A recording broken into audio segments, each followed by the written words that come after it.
खुदावंद के जिंदा पाक और जलाली नाम में आप सबको फिर से बहुत बहुत खुशामदीद कहते हैं। औरत से औरत तक प्रोग्राम में मेरा नाम गीता जबरान है और आप देख रहे हैं औरत से औरत तक प्रोग्राम। आज हम खुदावंद के कलाम में से सीखेंगे बहुत खूबसूरत एक शख्सियत, बहुत खूबसूरत एक इंसान के बारे में जिसको हम नाम देते हैं माँ का।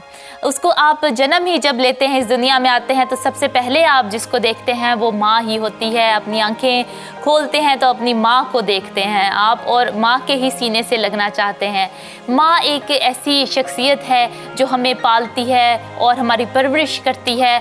लेकिन आज हम सीखेंगे कलाम में से मिलकर कि एक माँ को कैसा होना चाहिए। एक माँ जो है वो कलाम के मुताबिक क्या है, कलाम जो है वो क्या कहता है कि एक माँ को, मसीही माँ को कैसा होना चाहिए। एक माँ जो है वो घर की एक जान है, उसके बारे में हम सीखेंगे। बहुत खूबसूरत हमारे साथ रहेगा। इसके अलावा हम बहुत खूबसूरत एक और खुदावंद की बंदी हैं, एक और माँ हैं। खुदावंद उनको कसरत से इस्तेमाल कर रहा है अपने कलाम की खिदमत के लिए, अपने कलाम को फैलाने के लिए, बादशाही के काम के लिए खुदावंद उनको इस्तेमाल कर रहा है। सिस्टर नूरीन दीबा हमारे साथ होंगी। अलेक्जेंडर सुशील साहब की वो अहलिया हैं, वाइफ हैं, और खुदावंद उनको कसरत से इस्तेमाल कर रहा है। आज हम उनसे बात करेंगे और सीखेंगे उनकी ज़िंदगी से, उनके तजर्बे से कि कैसे एक अच्छी माँ होना चाहिए, एक माँ को कैसे अच्छा होना चाहिए और उनके क्या तजर्बे हैं। तो हमारे ज़रूर साथ रहिएगा। मेरा ईमान है कि उनकी इस बाबरकत बातों से, कलाम की बातों से, उनके तजर्बे से हम सब बहुत बरकत पाने को है। मैं बहुत बरकत पाने को हूँ और आप भी बहुत बरकत पाने को हैं। आए हम मिलकर कलाम की तरफ आगे बढ़ते हैं और खुदावंद के कलाम में से पढ़ते हैं पैदाइश और उसका हम 12वां बाब हम पढ़ते हैं, तलावत करते हैं 12वां बाब और उसकी 11वीं आयत में हम पढ़ेंगे। और ये स्टोरी है, ये कहानी है सारा के बारे में। सारा के ये बारे में ये कहानी है जो कि हम शेयर करने को हैं आज। सारा के बारे में बताने को हैं कि सारा जो है वो एक कैसी माँ थी।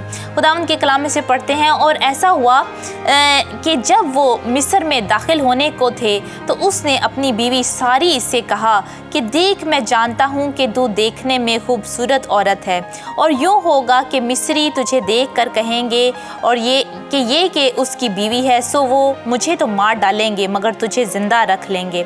सो तू ये कह देना कि मैं इसकी बहन हूँ, ताकि तेरे सबब से मेरी खैर हो और मेरी जान तेरी बदौलत बची रहे। खुदावंद के पाक कलाम के पढ़े और सुने जाने पर खुदावंद की बरकत हो। हमने बहुत खूबसूरत हवाला पढ़ा और सारा के बारे में हम जान रहे हैं कि सारा एक अच्छी माँ कैसे थी।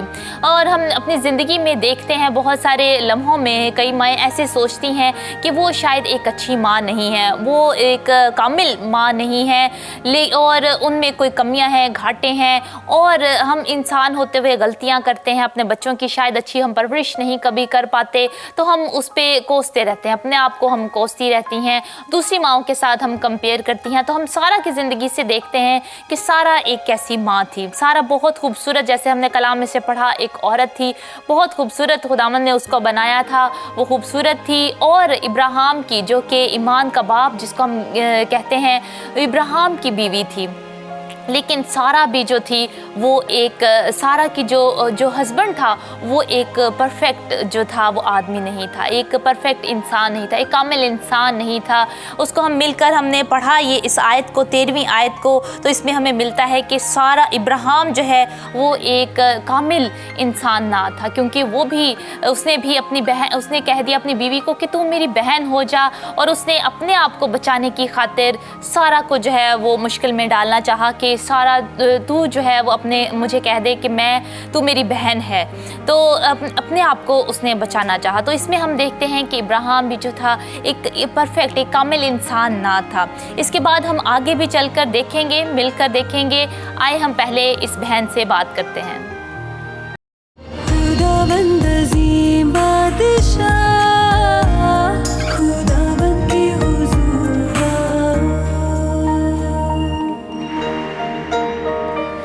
हमारे पास एक बहुत अच्छा सरप्राइज़ है आप सबके लिए और मैं चाहती हूँ आए हम उनसे मिलकर बात करते हैं और उनसे बहुत ही अच्छी खूबसूरत कलाम की बातें सुनते हैं। हमारे साथ बहुत ही खूबसूरत बहन है और खुदावंद उनको कसरत से इस्तेमाल कर रहा है, किसी तारुफ की वो मुख्ताज नहीं है। प्रोफेसर अलेक्जेंडर सुशील साहब हैं, उनकी अहलिया हैं ये, और नूरीन अलेक्जेंडर इनका नाम है। आप सब वाकिफ़ होंगे इनके नाम से। खुदावंद इनको कसरत से पाकिस्तान में इस्तेमाल कर रहा है और ये बाहर के मुल्कों में भी जाते हैं, वहाँ पे भी खिदमत करते हैं और खुदावंद कसरत से हीलिंग के लिए भी इनको इस्तेमाल कर रहा है। इनके घर में अपनी वो इबादत करती हैं, उनके दिल में पैशन है, खुदावंद की खिदमत का पैशन है, उनमें जज्बा है कि वो खुदावंद की खिदमत कर सकें और लोगों को और ज़्यादा खुदा के करीब लेकर आ सकें। तो सिस्टर जी, हम आपको बहुत बहुत सलाम पेश करते हैं, आपको बहुत बहुत सलाम हमारी तरफ से। हाँ जी, मैं भी आपको सलाम पेश करती हूँ। आमीन, गॉड ब्लेस यू। तो सिस्टर जी, हम आज बात कर रहे हैं एक माँ को कैसे होना चाहिए, एक माँ जो है उसको कैसे होना चाहिए। आज हम कलाम के वसीले से, कलाम के थ्रू हम बता रहे हैं, टीचिंग कर रहे हैं, टीचिंग दे रहे हैं। तो आप भी एक माँ हैं, आपके 2 बेटे हैं, तो आपने बताए, हम सीखना चाहते हैं आपकी ज़िंदगी से कि आपने अपने बच्चों की परवरिश कैसे की। खुदा यीशु के जलाली और ख़ूबसूरत नाम में आप सबको सलाम। सबसे पहले मैं सिस्टर गीता का और ब्रदर जबरान का शुक्रिया अदा करती हूँ कि आपने मुझे इनवाइट किया ताकि मैं आपके प्रोग्राम में आ सकूँ।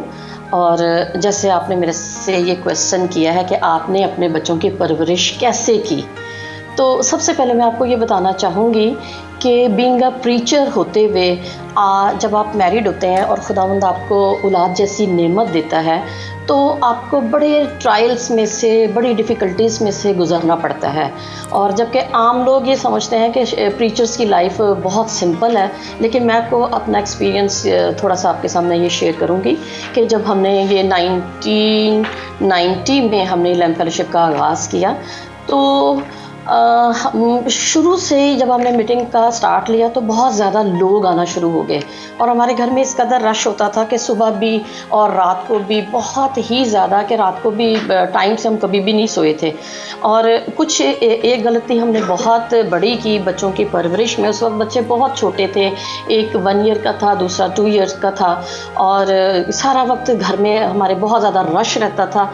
और जैसे कलाम में तो बाइबल के मुताबिक तो हम देखते हैं कि हमें खुदा को नंबर 1 पे लाना चाहिए, सेकंड नंबर पर अपने फैमिली को, थर्ड नंबर पर मिनिस्ट्री को। लेकिन मैं आपको ये चीज़ बताऊंगी कि मैंने और मेरे हस्बैंड ने हम इस चीज़ को बहुत लैक किया, क्योंकि बिकॉज ऑफ पीपल इतना रश होता था, इतना रश होता था कि सारा वक्त हम लोगों की खिदमत करते रहते थे। और हमारे एशियन कल्चर में कुछ हमारे घर का माहौल इस किस्म का था, कोई रात को 2 बजे आ रहा है, कोई 3 बजे आ रहा है, कोई कितने बजे आ रहा है, और इसमें बच्चे बहुत ज़्यादा निगलेक्ट हुए, बहुत ज़्यादा निगलेक्ट हुए। और जिसमें मैं बहुत ज़्यादा इरिटेट हो जाती थी कि मैं क्या करूं, बच्चों के साथ क्या करूं। और फिर बच्चे रिएक्शनरी बहुत उलट काम करते होते थे, जिसको बहुत ज़्यादा फेस करना पड़ा। और फिर भी मैं खुदा के साथ लगी रहती थी कि मैं कहती थी कि खुदावंद मैं तेरी खिदमत कर रही हूँ, और मुझे नहीं समझ आती कि बेशक मैंने साइकोलॉजी पढ़ी है, कि मुझे नहीं पता चलता कि मैं इस चीज़ को किस तरीके से मैं इस चीज़ को हैंडल करूं। और फिर जब हमने बच्चों को सेकेंडरी किया तो मैं आपको बताना चाहूँगी कि बड़ी प्रॉब्लम्स में से हम गुजरे हैं, बहुत ज़्यादा प्रॉब्लम्स में से गुजरना पड़ा कि जो मेरी एक सोच थी उसके मुताबिक मैं बच्चों की ब्रॉटअप नहीं कर सकी। लेकिन फिर भी मैंने प्रेयर करना नहीं छोड़ी, और मैं चलते फिरते हर वक्त किचन में, घर में चलते फिरते मैं प्रेयर करती थी। और मेरे प्रेयर के 2 टारगेट होते थे कि जीसस मुझे अनॉइंटिंग चाहिए, और सेकंड नंबर पर ये कि तू मुझे मेरे बच्चों के लिए जो सा मुझे हिकमत बख्श, मुझे बता कि मैं अपने बच्चों को किस तरीके से कर सकूं। तो याद रखें कि बहुत कम खादम है जो अपनी गलतियां बताते हैं, इवन ज़्यादातर पाकिस्तान में। तो मैंने जैसे आपको बताया कि हमारी गलती थी कि हमने बच्चों को सेकेंडरी किया हुआ था और मिनिस्ट्री को नंबर 1 पर किया हुआ था। लेकिन खुदावंद का शुक्र हो कि इस तरह के हालात आए हैं, सब कुछ हुआ है, लेकिन जैसे मैंने आपको बताया, मैंने प्रेयर करना नहीं छोड़ी और दुआ करती रही। और एक और चीज़ मुझे अपनी याद है कि मैंने अपने बच्चों के लिए हमेशा पॉजिटिव बोला था। जबकि हालात बिल्कुल नेगेटिव थे। और मैं हमेशा पॉजिटिव बोलती थी और मैं कहती थी, नहीं खुदा तू मेरे बच्चों के लिए बहुत अच्छा करेगा, तू मेरे बच्चों के लिए बहुत अच्छा करेगा। और सिस्टर जी, एक बात मैं पूछना चाहती हूँ, आपने कहा कि बच्चे निगलेक्ट हुए और उन्होंने कुछ गलत काम भी करने शुरू किए, तो क्या ऐसा गलत काम था जो बच्चों ने किया, क्या आप शेयर करना चाहती हैं कि जिससे हम सीख सकें? हाँ जी, सॉरी। जी आप बोलें सिस्टर जी। बचपन में जब ये बिल्कुल छोटे थे तो ये क्या करते थे कि सारा वक्त तो हम लोग मिनिस्ट्री में बिजी हैं, तो ये बच्चे क्या करते थे, घर में कोई उलट पुलट काम शुरू कर देते थे। और मुझे याद है कि इन्होंने घर में 3 दफ़ा आग भी लगा दी थी ना। तो मैं इनके पीछे भागती थी कि बच्चे, मैं हैरान होती थी, मैं कहती थी पता नहीं मैं इनको कैसे डील करूं। अब प्रॉब्लम ये थी कि बच्चों का जो टाइम होता था, कोई ना कोई आकर बैठ जाता था हमारे घर में। कभी कोई आ गया दुआ करवाने, कभी कोई आ गया, तो वो रिएक्शनरी ना इस तरह बचपन में गलत काम करते थे बहुत ज़्यादा ना। और जब वो बड़े हुए तो उन्होंने अपने आप को, जब वो O levels में गए तो वो फिर हद से ज़्यादा अजीब चेंज आई इनमें। और जब ये छोटे भी थे, ये प्रेयर भी करते थे हमारे साथ बैठ के। मुझे याद है कि ये एक्टिंग कर रहे होते थे दोनों मेरे बच्चे, इवल स्पिरिट्स निकालते होते थे। जैसे एक में इवल स्पिरिट आ गई है तो दूसरा उसको रिब्यूक कर रहा है। बिल्कुल, मेरे हस्बैंड बताते हैं कि वो भी बचपन में ऐसे खेलते थे। हाँ जी, खेलते थे बड़े ना। एक ने हाथ में पानी पकड़ा होता था और दूसरे के ऊपर डालता था और उसको कहता था यीशु के नाम से निकल जाए, यीशु के नाम से निकल जाए। सिस्टर जी, आपने कैसे फिर उस सिचुएशन को डील किया? कैसे जब बच्चे ऐसे गलत काम करते थे? जैसे हमारी अब नई माएँ हैं, जो यंग माएँ हैं, वो बच्चों को मारती हैं, पीटती हैं। जैसे आपने बताया कि खिदमत में अगर हैं माएँ हैं तो उनके लिए और ज़्यादा मुश्किल हो जाता है। तो फिर शायद खिदमत में तो वो ठीक रहती हैं, लेकिन अपने बच्चों के साथ फिर वो उस फ्रस्ट्रेशन को निकालती रहती हैं। तो कैसे आपने उस टाइम को, उस सिचुएशंस को, जब बच्चे गलत काम करते थे या जिद करते थे, ऐसे आप बता रहे हैं आग लगा दी, कैसे आपने डील किया उस सिचुएशन को? उनको मैंने भी, जैसे आप दूसरी लेडीज़ की बात कर रही हैं ना कि अपनी फ्रस्ट्रेशन निकालती हैं, तो मैं भी कभी कभी फ्रस्ट्रेशन निकालती थी और स्टिक पकड़ के फिर मैं भी उनकी पिटाई करती होती थी बहुत ज़्यादा ना। जी। तो लेकिन फिर मेरा माइंड प्रिक करता था कि ये मैं गलत कर रही हूँ, ये मैं गलत कर रही हूँ। और फिर मैंने देखा कि मेरे और बच्चों के दरमियान में एक गैप आ गया हुआ था। क्योंकि अगर हम हर वक्त बच्चे के पर सख्ती करें, गलती तो हमारी है कि हम बच्चों को टाइम नहीं दे रहे, तो फिर बच्चे ना बहुत ज़्यादा इंडिपेंडेंट हो जाते हैं। जी। तो फिर जब ये बड़ी क्लासेस में गए हैं, फिर मैंने क्या किया, मैंने अपने आप को चेंज किया। और चेंज मैंने क्या किया कि मुझे पता था कि मैं बेटों की माँ हूँ। मैंने इनकी तरह बोलना शुरू किया, इनकी तरह बिहेव करना शुरू किया, इनके साथ मैं ज्यादा फ्रेंडली हो गई। आप लड़कों के जैसे ही बनना चाहती थी, उनके जैसे ही, उनके जैसे आपने रिएक्ट करना। हंसते हैं बच्चे, हंसते हैं कि मम्मी हमारी तरह बात करती है ना। जी। तो ये करना पड़ा मुझे बच्चों के साथ फ्रेंडली होने के लिए। और जब मैं बच्चों के साथ फ्रेंडली हो गई तो उसके मुझे रिजल्ट्स बहुत अच्छे मिले, बहुत अच्छे मिले। बच्चों ने मेरे साथ शेयरिंग करना शुरू की, अपनी प्रॉब्लम्स शेयर करना शुरू की। और जैसे मैंने आपको अभी बताया था कि जब हम मिनिस्ट्री में होते हैं तो हमारे बच्चों के ऊपर स्पिरिचुअल अटैक्स बहुत ज़्यादा होते हैं और समटाइम्स हम लोग अंडरस्टैंड नहीं करते इस चीज़ को। और इसी तरीके से मेरे बच्चों के ऊपर भी बहुत ज़्यादा स्पिरिचुअल अटैक थे।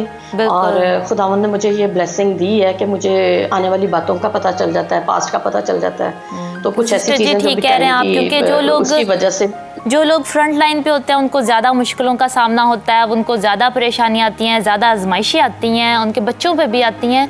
लेकिन सिस्टर जी, इस हालात में जो है एक माँ को फिर कैसे अपनी रूहानी ज़िंदगी को कैसे गुजारना चाहिए जब इतनी स्ट्रगल्स आ रही हैं, इतनी मुश्किलें, आजमाइशें आ रही हैं? एक माँ को कैसी उसकी अपनी रूहानी ज़िंदगी होनी चाहिए? माँ का ये कि देखें, हमें पता होना चाहिए कि हल सिर्फ और सिर्फ जीसस है जी। और बाइबल के मुताबिक हम उसका दामन ना छोड़ें। और खुदावंद ने मुझे एक चीज़ सिखाई थी कि आप बच्चों के लिए हमेशा पॉजिटिव बोलो। बेशक नेगेटिव हालात हो, कुछ हो, आप खुद पॉजिटिव बोलो और किसी को नेगेटिव बोलने ना दें आप बच्चों के लिए ना। और इस चीज़ के पर मैंने किया और मैंने चलते फिरते उठते बैठते मैंने अपने बच्चों के लिए पॉजिटिव बोला। जैसे मैं आपको पहले बताने लगी थी कि एक खुदावंद के बंदा जो खुदावंद के पास चले गए हैं, ओरल रॉबर्ट, उनकी बुक में से मैंने ये, शादी जब मेरी हुई थी उस वक्त मैंने ये सीखा।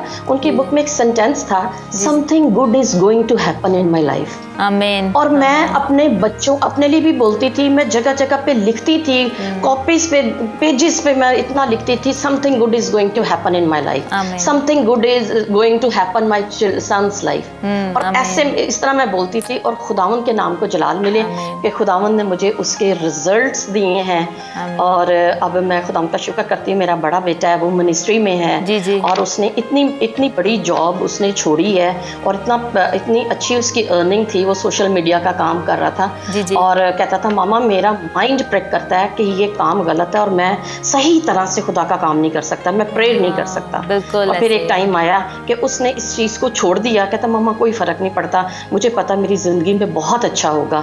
और खुदा उनके नाम को जलाल मिले, अब वो सेमिनरी कर रहा है और मेरा बहुत अच्छा प्रेयर पार्टनर है, और मिलकर दुआ करता है। और एक बात और मैं आपके सामने शेयर करना चाहूँगी, जैसे आपने शुरू में जिक्र किया कि मेरे 2 बेटे हैं, मुझे खुदावंद ने 3 बेटे दिए हैं, और एक बेटा अभी 3-4 इयर्स हुए हैं खुदावंद ने मुझे दिया। मेरा ये स्पिरिचुअल सन है, और ये मेरा बहुत अच्छा है। छोटा बेबी नहीं दिया खुदावंद ने, मुझे ग्रोन अप बेबी दिया। आई थिंक ये 28-29 इयर्स ओल्ड है, और हम सारे मिलकर प्रेयर करते हैं, और हम डेविल को बोल कर कहते हैं you are defeated in our home, you are defeated in our families. और खुदा उनका शुक्र हो कि उसने फतह से बढ़कर गलबा दिया। हालेलुया, तो बहुत अच्छा लगा। बहनों से यही है कि हालात ना देखें, बच्चों की सिचुएशन ना देखें, आप पॉजिटिव बोलना शुरू करें, बच्चों के लिए पॉजिटिव बोलना शुरू करें। आप हैरान होंगे, मैं प्रोफेसर साहब को बोलने नहीं देती नेगेटिव ना, और ना मैं उनको कभी बच्चों की नेगेटिव बात को ही बताती हूँ, क्योंकि मुझे पता है मेरे साथ खुदा ने कलाम किया है, और मेरे बच्चों की जिंदगी में बहुत अच्छा होगा, बहुत अच्छा होगा।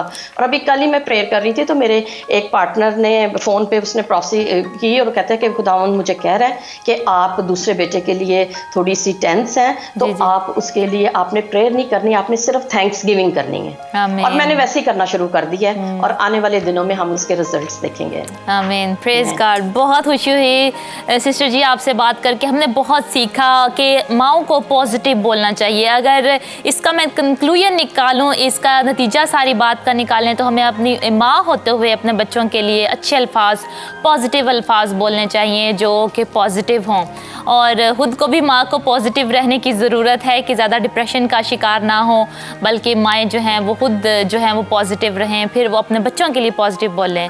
तो सिस्टर जी कुछ आप हमारे साथ मिलकर दुआ करना चाहेंगी उन सारी माँओं के लिए जो भी हमें देख रही हैं? हाँ जी, श्योर। जलाल के बादशाह हम तेरा शुक्र करते हैं, हम तेरी सताइश करते हैं, हम तेरी हम्द करते हैं, हम तेरी तारीफ करते हैं, क्योंकि तू भला है और तेरी शफकत अबदी है, और तेरी वफादारी पुश्त दर पुश्त रहती है। इसलिए खुदा तेरी वफादारियों के लिए मैं अपनी बहनों के साथ मिलकर शुक्रगुजारी करती हूँ कि तूने तो इरादा किया है कि हम सरफराज हों, और तू अपने लोगों को कभी भी ऐसे नहीं छोड़ता।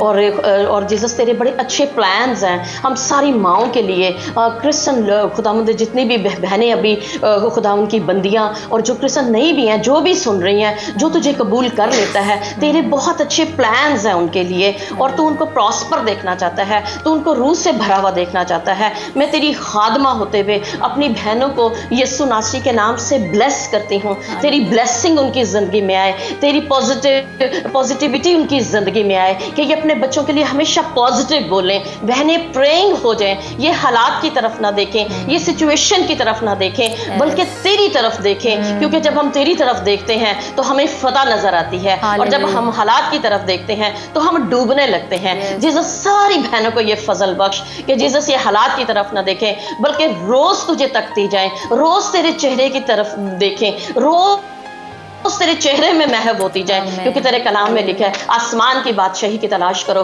तो ये सब चीज़ें तुम्हें मिल जाएंगी। और जिस वाकई जब हम तेरी आसमान की बादशाही की तलाश करते हैं तो तू हमें सब चीज़ें देता है, तो हमें सब चीज़ें देता है। हालेलुया। मैं बड़ा क्लियर मैं 3-4 बहनों को देख रही हूँ और वो रो रही हैं, आंसू बहा रही हैं, और मेरी बहनों खुदावंद का आपके लिए ये कलाम है, बेदिल ना हो, बेदिल ना हो, बेदिल ना हो, पॉजिटिव बोलना शुरू करो अपने बच्चों के लिए, अपनी बेटियों के लिए। बेशक आपकी बेटियां गुमराह हो गई हैं, आप अपनी बेटियों के लिए पॉजिटिव बोलना शुरू करें। खुदावंद की हुजूरी उनको घेर कर लेकर आएगी। बेशक आपके बच्चे नशे में हैं, खुदावंद आपके बच्चों को नशे से आजाद करेगा और खुदावंद अपने कदमों में लेकर आएगा। Hallelujah, hallelujah, hallelujah. जीसस तेरा हाथ ठहरा रहे, खुदा तेरा हाथ ठहरा रहे, तेरी बंदियों के ऊपर ठहरा रहे और इनको प्रेइंग बना ताकि ये प्रेयर किया करें, ये चलते फिरते उठते बैठते प्रेयर किया करें ताकि इनकी जिंदगी से तेरे नाम को जलाल मिले, इनके घरानों से तेरे नाम को जलाल मिले। इनको अच्छी माएं बना, कलाम के मुताबिक माएं बना, ताकि ये आंसू बहाएं अपने बच्चों के लिए और ताकि जीसस ये अपने आप को वो तेरी हुजूरी में उंडेलें। और खुदा मैं तुझसे खास मेहनत करती हूँ इन बहनों के लिए, इनको फजल बख्श कि ये अपने सरों को रोज तेरी हुजूरी में झुकाएं, क्योंकि जो सर तेरी हुजूरी में झुकता है तो उसको कभी शर्मिंदा नहीं होने देता। जो सर तेरी हुजूरी में झुकता है वो बरकतों पर बरकतें पाता है, वो फतह से बढ़कर गलबा पाता है। हालेलुया, तेरा शुक्र हो, तेरी तारीफ हो, तेरी सताइश हो, तेरे यीशु नाम में मांग लेती हूँ। आमीन, आमीन, आमीन। बहुत बहुत शुक्रिया सिस्टर जी, खुदावंद आपको बहुत बरकत दे। हमें बहुत अच्छा लगा आपको अपने साथ लेकर, और खुदावंद की मर्ज़ी हुई तो हम फिर दोबारा मिलेंगे और फिर आपसे बहुत ये बाबरकत खुदावंद का कलाम सुनेंगे। खुदावंद आपको बहुत बरकत दे। खुदा हाफिज़। थैंक यू, खुदावंद आपको भी बरकत दे। God bless you. Bye bye. Bye. God bless you too. हमने बहुत ही खूबसूरत अपनी बहन की बातों को सुना। हम कलाम के हिस्से की तरफ फिर बढ़ते हैं, हमारे साथ रहिए।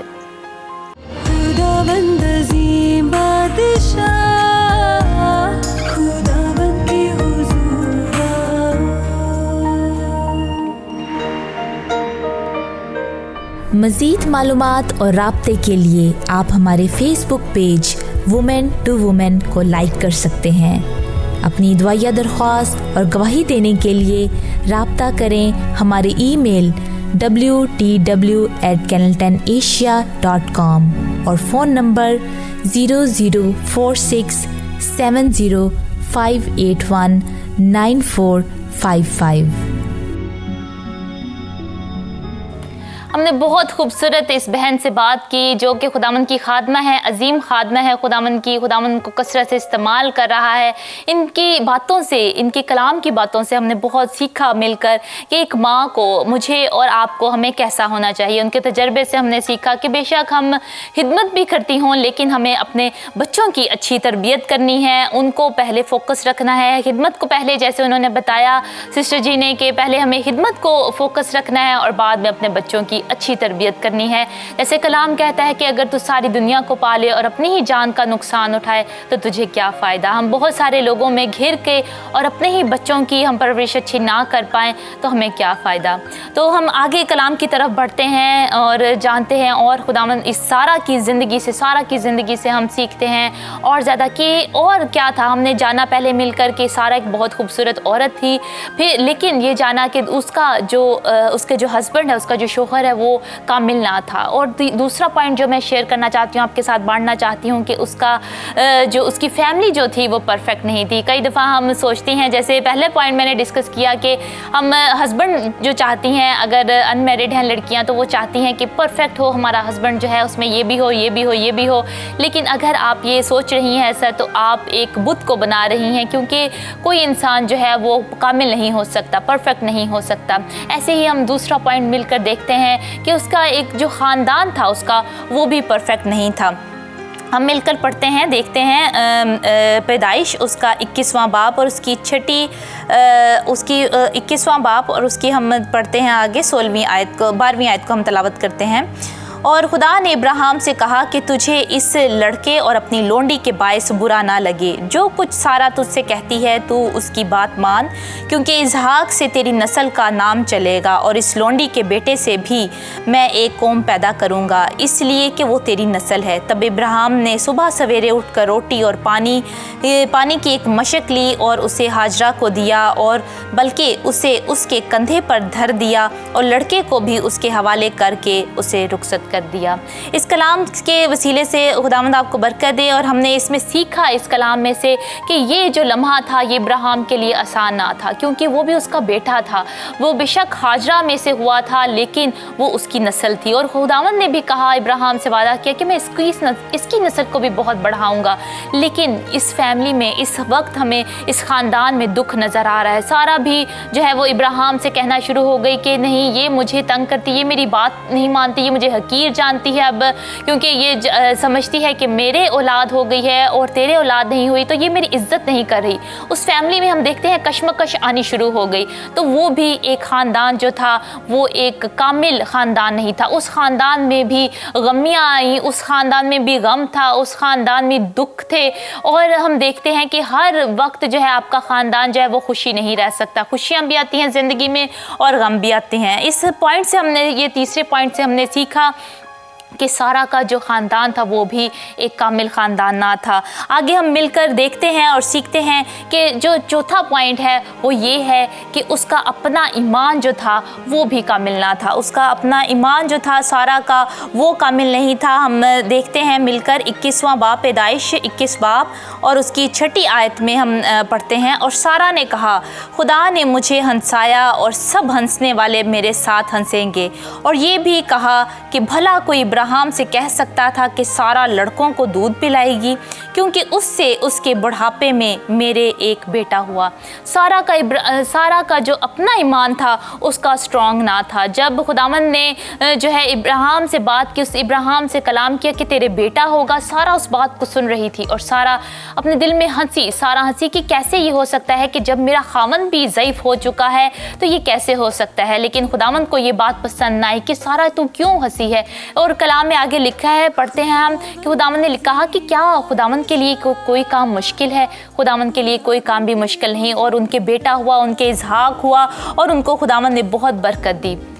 चौथा पॉइंट हम मिलकर सीखते हैं, बेशक वो खुद भी कामिल नहीं थी, उसका ईमान कामिल नहीं था, उसके पास उसका जो शोहर था वो कामिल नहीं था, उसका ख़ानदान कामिल नहीं था। लेकिन हम मिलकर देखते हैं चौथा पॉइंट कि उसका जो निजात दहिंदा है वो कामिल था, उसका जो खुदा है वो कामिल था। उसको अपने खुदा पर भरोसा था कि मेरा जो खुदा है वो कामिल है। हम मिलकर निकालते हैं गलतियों 3 बाब और उसकी 8वीं आयत से हम तलावत करते हैं। गलतियों उसका 3 बाब और उसकी 8वीं आयत में लिखा है, कलाम मुक़द्दस ने पेशतर से ये जानकर कि खुदा गैर कौमों को ईमान से रास्तबाज ठहराएगा, पहले ही से इब्राहिम को ये खुशखबरी सुना दी कि तेरे बाइस सब कौमें बरकत पाएंगी। हम देखते हैं कि ना कोई उसका अपना ईमान था, ना उसका जो ख़ानदान परफेक्ट था उसका कामिल नहीं था, ना ही उसका जो शोहर था वो कामिल था, बल्कि लेकिन उसके पास एक खुदा था जो कि बहुत ही कामिल है, बहुत ही परफेक्ट है। और उसने उनको इतनी बरकत दी, इब्राहिम को, सारा को इतनी बरकत दी। पहले उनके बेटा हुआ, इसहाक हुआ, जिसकी नस्ल से आज हम भी सब मौजूद हैं। हम उसी की नस्ल से, हम इसहाक की नस्ल से हैं। तो खुदावंद ने खुदावंद ने इब्राहिम को और सारा को इतनी बरकत दी उसका, क्योंकि ईमान जो था वो खुदा पर था। और मेरी बहनों, मैं समझती हूँ कि हम इंसान होते हुए बहुत दफ़ा हम उम्मीद लगा बैठते हैं कि हमें ऐसी माँ होना चाहिए, हम दूसरों के साथ कंपेयर करते हैं। लेकिन खुदावंद जब आपके साथ है, खुदावंद का फजल जो है वो आपके लिए काफ़ी है। आप समझती हैं कि मैं कामिल नहीं हूँ, मैं परफेक्ट नहीं हूँ, लेकिन खुदावंद का फजल जो है वो आपके लिए काफ़ी है। खुदावंद के फजल की बदौलत आपको और बहुत सारी बरकतें मिलेंगी, ऐसे ही जैसे सारा को मिली। वो खुद कामिल नहीं थी और लेकिन जो उसको खुदावंद ने, उसके खुदा कामिल, उसका जो कामिल खुदा था, उसने उसको इतनी बरकतें दी। और कई दफ़ा ऐसे भी होता है, सोचती हैं माएँ, कई ऐसी सोचती हैं कि मैं बहुत कामिल हूँ। इसके बिल्कुल बरक्स जो हम बात कर रहे हैं, वो माएँ ये सोचती हैं कि मैं बहुत कामिल हूँ, मैं परफेक्ट हूँ, और दूसरी माओं को वो तनकीद करती हैं। लेकिन ये भी अच्छा नहीं, ये भी अच्छा नहीं, क्योंकि हम सब गलतियों का पुतला हैं, हम सब गलती करते हैं और हम सब गलतियाँ गुताहियाँ करते हैं। हम कोई भी परफेक्ट नहीं है, लेकिन हमारे पास एक खुदा है जो परफेक्ट है। उसका फजल जब हम पे आ जाता है तो हम परफेक्ट हो जाते हैं। हम अपने बच्चों बच्चों की अच्छी परवरिश करना शुरू कर देते हैं, हम पॉजिटिव होना शुरू कर देते हैं, क्योंकि हमें यकीन होता है कि हमारा खुदा जो है वो हमारे साथ है, वो हमारा कामिल खुदा है, वो हमारे दुखों से, मसाइल से वाकिफ़ है और वो हमें इन मसाइल से निकालेगा। अगर आपके बच्चे किसी दूसरी राह पर भी जा रहे हैं तो उनके लिए आप दुआ करनी शुरू करें। एक माँ होते हुए उनके लिए आप दुआ करनी शुरू करें। जैसे सिस्टर जी ने कहा कि मैं हमेशा इनके लिए दुआ करती रहती थी, मैं पॉजिटिव बोलती थी इनके लिए। आज हमें भी एक माँ होते हुए खुश रहना है, क्योंकि अगर एक माँ ही दुखी होगी, अगर एक माँ ही जो है वो स्ट्रेस का जो है वो निशान बनती जाएगी, दुखी होगी, डिप्रेशन में रहेगी, तो वो अपने माँ की, अपने बच्चों की, अपने खामन का कैसा ख्याल रख सकेगी, कैसे उनकी परवरिश करेगी। और जब घर में बहन भाई मेहमान आते हैं तो वो उनका कैसा अच्छा ख्याल रख सकेगी, कैसे उनकी खातिर तवाज़ा कर सकेगी। तो आज मेरी बहनों, माओं को, सबको खुदावंद आज कलाम करना चाहता है कि आप बहुत खूबसूरत हैं, आप बहुत इंस्पायरेशनल हैं, आप में वो क्वालिटीज़ हैं जो खुदा ने आप में रखी हैं और वो किसी और में नहीं। आप यूनिक हैं, आप खुदावंद की दी हुई, आप में खुदावंद के तोड़े हैं जो खुदावंद ने आप में दिए हैं और वो किसी और में नहीं है। अपने आप को बेहतर जाने, इज़्ज़त की रूह से। कलाम ये कहता है कि इज़्ज़त की रूह से हम एक दूसरे को अपने से बेहतर जाने। दूसरों को अगर आप जाने तो इज़्ज़त की रूह से जाने, लेकिन ये जाने कि खुदावंद ने आपको अपनी शबीह पर बनाया है और खुदावंद ने आपको बहुत खूबसूरत बनाया है और आप वो सब काम कर सकती हैं जो आपकी ज़िम्मेदारी है। खुदावंद आप सबको बहुत बरकत दे। आज के इस कलाम के वसीले से, सिस्टर जी के बातों के वसीले से आपको बरकत मिली है। ज़रूर आप हमें बताएं, आप हमें अपनी गवाहियाँ सेंड कर सकते हैं, अपनी आप टेस्टमनी, अपनी आप दुआया दरख्वास्तें जो हैं वो सेंड कर सकते हैं, ताकि हम मिलकर आपके लिए दुआ कर सकें। अगर आपको महसूस होता है आप एक अच्छी माँ नहीं हैं, आप दुआ करवाना चाहती हैं, आप हमसे डिस्कस करना चाहती हैं, तो ज़रूर हमारे नीचे दिए हुए नंबर्स पर आप कॉल कर सकती हैं। हम आपसे बात करेंगे, आपके लिए दुआ करेंगे और मेरा ईमान है कि खुदावंद जो तसल्ली का सर चश्मा है आपको छुएगा और आपको बरकत देगा। ज़रूर हमारे साथ रहिएगा, देखते रहें औरत से औरत तक। अगले हफ्ते हम फिर मिलेंगे इसी प्रोग्राम में, पर हमें ज़रूर बताएं अपने रिस्पांस के आज का ये इस कलाम के वसीले से आपको क्या बरकत मिली। खुदावंद आप सबके साथ हो, आपको बहुत बरकत दे। आमीन।